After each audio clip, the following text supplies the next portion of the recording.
Having a bad day?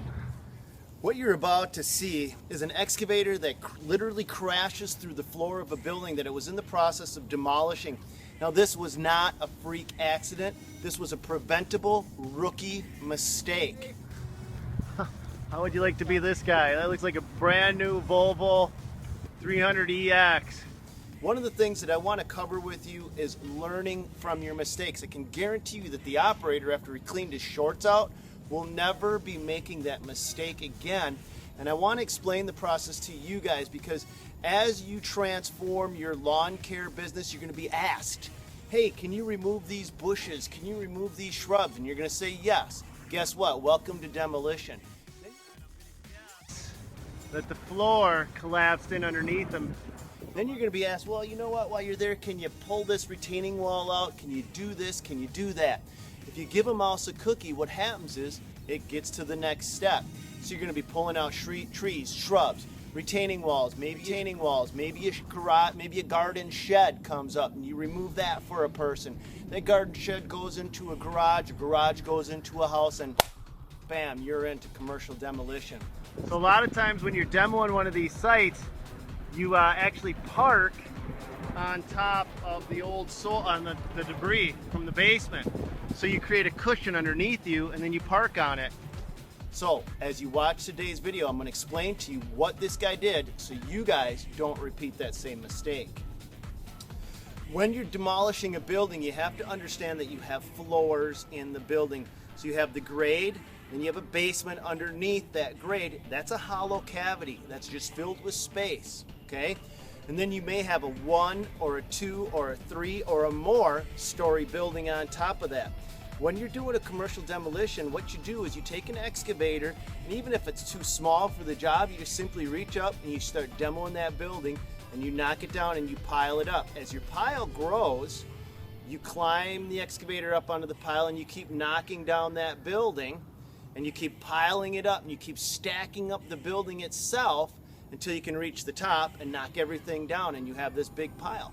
What the guy did in this video is, instead of taking this pile of building debris and putting it into the basement zone, he left that whole hollow cavity down there to hold the weight of his machine, plus the weight of all the debris, plus all of the debris falling down and packing and everything being shook up, and he trusted that that would support him.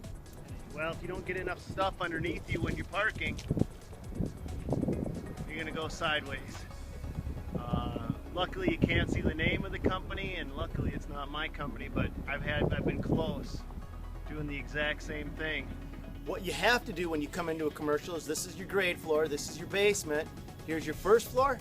You reach up and you grab this first floor and you put a hole in the basement and you shove the debris into the basement.